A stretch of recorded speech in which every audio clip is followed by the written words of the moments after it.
আমরা এখন রাকিব নামে একটা ছেলের কথা জানব। আমরা রাকিবকে একটা ভালো ছেলে হিসেবে বলছি যে রাকিব ভালো ছেলে। কারণ কি? কারণ সে প্রতিদিন 10 মিনিট স্কুলে লেখাপড়া করে। ইন্টারনেটে অন্য কিছুতে যদি সময় নষ্ট না করতে চাও, তুমি 10 মিনিট স্কুলে লেখাপড়া করে দারুণভাবে সময়টা কাটাতে পারো। এখানে খেয়াল করার বিষয় হচ্ছে এই যে রাকিবকে নিয়ে যখন বলতে গেলাম, তখন দ্বিতীয় বাক্যে আমরা রাকিবকে বাদ দিয়ে সে এই শব্দটা ব্যবহার করেছি। অর্থাৎ রাকিবের পরিবর্তে অন্য একটা শব্দ এখানে ব্যবহারযোগ্য, যেটি রাকিবকেই নির্দেশ করছে।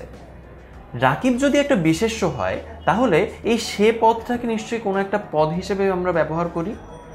এটিকে আমরা বলছি বিশেষ্যের পরিবর্তে এক ধরনের শব্দ ব্যবহার করা, যেটিকে আমরা সর্বনাম পদ বলে অভিহিত করে থাকি। এই সর্বনাম পদগুলো আসলে দেখতে কেমন হয়? কখনো কখনো ব্যক্তিবাচক হতে পারে।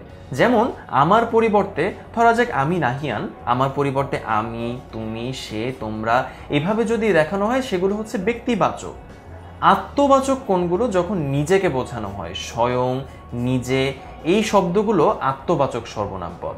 আবার দূরত্ববাচক হচ্ছে ওই, ওইসব, এই শব্দগুলো হচ্ছে দূরত্ববাচক, কারণ দূরের কোনো কিছুকে নির্দেশ করার জন্য এই সর্বনামগুলোকে ব্যবহার করা হচ্ছে।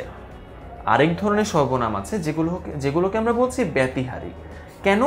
ব্যতিহারিক কথাটির মানেই হচ্ছে নিজে নিজে হওয়া।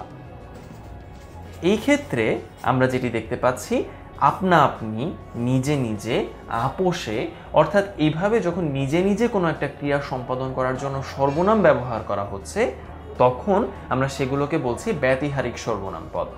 এইভাবেই সর্বনাম পদের বিভিন্ন ধরনের গুরুত্বপূর্ণ রূপ সম্পর্কে আমরা জেনে গেলাম সর্বনাম পদ বলতে আসলে কি বোঝায়।